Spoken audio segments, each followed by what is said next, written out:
Hello and welcome to another edition of Communication Connection. I'm your host, Terry Likes. Thank you so much for joining us. The Department of Communication has many areas of study, and several of those involve some form of the media. So in this particular program, we're going to take a media focus with a longtime member of Mississippi media, a veteran of the media, a longtime supporter of the Department of Communication, and the current general manager of WCBI Television in Columbus, Derek Rogers. Thank you so much and welcome to the program. Hey, Terry, thanks a lot for having me. Well, we are certainly glad to have you. Let's go back to the early days. As I mentioned, a longtime supporter of the program. Tell us about what brought you to Mississippi State in the first place. I have always been a MSU supporter from the time I was a young age. I really didn't consider going anywhere else. I did the JUCO route for a couple of years and came to Mississippi State my junior year. And I was in the business program. And after my junior year, I really was not fulfilled, to say the least. And I took a television production class for fun. And little did I know that it would change my life. Well, it sounds very familiar. I was a business major my first 2 years in college and then stumbled into the media and have enjoyed it ever since. So you graduated in the early 90s. I heard you recently say you've had roughly a 30-year career in the media, so congratulations. Not a lot of people make it that long, but you've certainly reinvented yourself over time. When you reflect on your career at Mississippi State, before you actually entered the media, what stands out to you? Well, I'll tell you, the experiences I had, taking that TV production class literally changed my life. If it wasn't for some really good instructors that we had there, Dr. Robert Anderson and Alex Brown. Alex Brown was my television production instructor, and I remember going to him and asking him, are there any jobs that don't involve being on television? and his eyes lit up and he said, absolutely. And he took me under his wing and he showed me and taught me so much about editing and just production in general. And he got me on at the TV Center, ironically enough, and worked over there and learned a lot of things. So I got to work on Farm Week. We got to work different productions like this one that you're doing now, and it was just an amazing experience. I just remember just how wide-eyed I was about the whole thing. And one of the things that changed my life, and this is where I bring up Dr. Anderson, was taking one of his classes, and he made us. Now I always tell the story the same way. He made us go hear a speaker at WCBI, and she was the assignment editor. And when he said made the class go, 3 people showed up, and I think the other 2 are in that Farm Week picture that you just showed. And she gave me the best piece of advice that I've ever gotten in my life, and she said, get your foot in the door. And that is exactly what I did the next day. And I started calling WCBI. I called them every day for a month.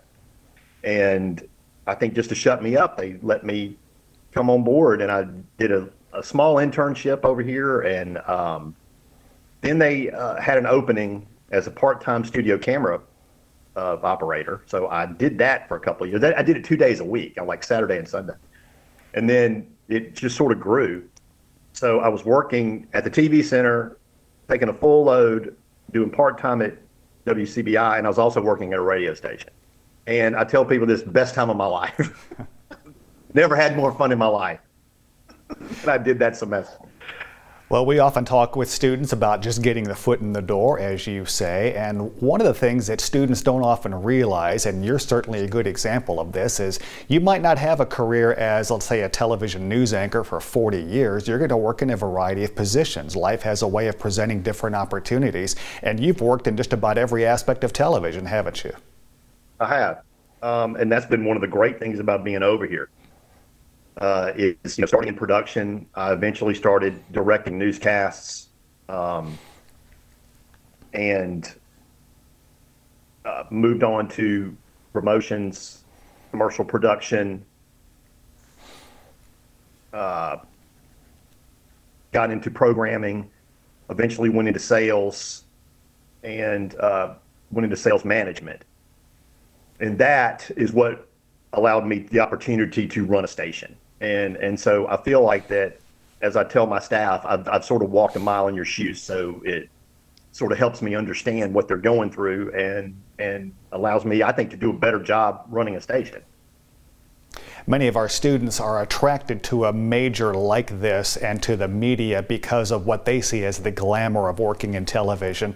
When you get in, you realize that getting up at midnight and working a morning shift is not as glamorous. But there are so many positions behind the scenes, and that's what they don't realize. Even if they're watching ESPN and SportsCenter, dozens of people working behind the scenes trying to pull this off, and you certainly know about that. But it also means you don't sometimes have enough applicants for certain jobs behind the scenes, do you? That's tough sometimes. And that was one of the things that it seems like it's so anchor reporter heavy when you're in school that's when I went to Alex Brown and just said, there's got to be something else. And just knowing what those opportunities are really, really helps. Because as I tell people, you can do a million things in this business and you have no idea what path you're going to want to take until you try different things. And the directing was the most fun I ever had. And I love editing and things like that. I don't get to do it anymore, but just seeing all the different jobs that happen at a station is, you just don't know that until you know it. Well, at an FCC licensed television station, one of your primary roles is to serve the public, to serve the community. Certainly your station, I know you're very proud. You've won Emmys along the way, Associated Press Awards. We'll talk about the Mississippi Association of Broadcasters in a moment. One of the programs I know for which you are very proud is a documentary program called The Boys from State. Tell us a little bit about that. Oh, that was so much fun. I tell people also, hold on to your history at your stations. And just a little quick aside, we had a different manager come through here years ago, and he threw out a lot of videotapes. And I said, that's the dumbest thing we could ever do. I jumped into the dumpster and fished them out. No kidding, and hid them in the basement. And so fast forward about 15 years, and we start going through some of this stuff for our 60th anniversary, and we came across an entire section of the 1996 MSU run to the Final Four. Different newscasts, live shots, video, everything. And I said, this is enough here to do a documentary. And so James Parker, who actually works over there at the TV Center now, and I and Mary Carol Sullivan got together and produced this piece just using old footage and reaching out to the people that lived it. A lot of them are still around. Once you're WCBI family, you're always family. And so you are able to get up with them easily. And so we talked to them then and talked to them now. And it was such a great piece and a lot of fun. It was a real labor of love for us to put that together. And a nice little tribute to Mississippi State as well. Anytime I can toot the MSU horn, I'm going to do it. Well, we greatly appreciate that. I mentioned the Mississippi Association of Broadcasters recently. We were at an awards ceremony, and so congratulations to those to you at your station, also those here at University Television. But you've taken on a new role with that organization, haven't you? I have taken over as the board chair, and it's a 2-year commitment. I've been involved in the board since I returned to WCBI in 2014, and so to be able to sort of rise up into the organization is really, I'm very honored to do so. I love broadcasting. I still love what we do, and to be able to do it on a scale like this, like I said, I'm very honored to serve in that position. Well, the love of broadcasting is what attracts a lot of people to the media, and certainly a lot has changed over the years, not only just as far as technology, even as to how we're doing this program right now, but what else has changed that stands out to you?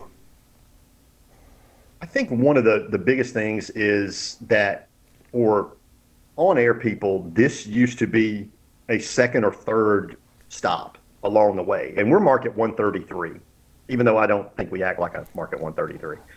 And now it's those same positions are now going to much higher markets. When I used to go speak to classes at Mississippi State, I would tell them, you're not going to start in Memphis, you got to start in Columbus. So don't even think that you're going to start there. Well, now that's not the case. And sometimes I wonder if it's to save a buck. Sometimes I wonder, it just shows you how much the shift has happened. Is it because people get out of it when they get older? I mean, because as well as I do, Terry, having done it, it's the schedule's not the best. There's hardly a schedule in television that's fantastic.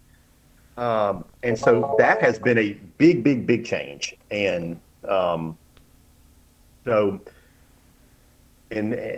and it also affects probably the quality that you sometimes get when they come in. They're really green, and you have to do some extra teaching instead of them just being able to walk in and be able to start. Well, you're a busy man. I see you reaching for the phone, so it's part of being in management at the station. Apologies. So no, that's all right. Along those lines, as far as the job issues in the media, what's a misperception that maybe you can clear up for the public as far as working in the media? The big one for me probably is what's happening right now in our world, in our industry, and that is that the local media is somehow connected on a national level, and that we're all in cahoots, and that sort of gets old. At WCBI and most of your local television stations, we're trying to tell local stories of local people, and that's what we do. And we don't have an agenda. And it's like I tell a lot of people, if we do a story and we upset both sides, then we've done our job. If they both call up and yell at me, then I think we've done a really good job with that story. I got a piece of hate mail the other day. It was pretty funny, just telling us that WCBI had gone to the dark side. That stuff is just not true. Derek, in just a final few seconds here, you've mentioned going to career days. What's a quick message you'd like to have students take away from hearing you talk? Pass along what Sue Mitchell told me back in 1992, and that is get your foot in the door. It is the most valuable piece of advice I can give you, because if you're standing there in their face and you can do a certain job, it could do wonders for your career. It did for me, and I don't think that's changed in 30 years. That if you can do the job, they'll find you, and get your foot in the door. When you're in school, do your internships. Get involved. Go work at the TV center if you can be a student worker. If you can intern at a TV station, radio station, anything, you've got to be able to get your foot in the door. And I still think that advice holds up today. Derek, thank you so much for your insight about the media and for joining us here on Communication Connection. Best wishes to you and those at the station. And we thank you for watching here on Communication Connection. Please join us next time.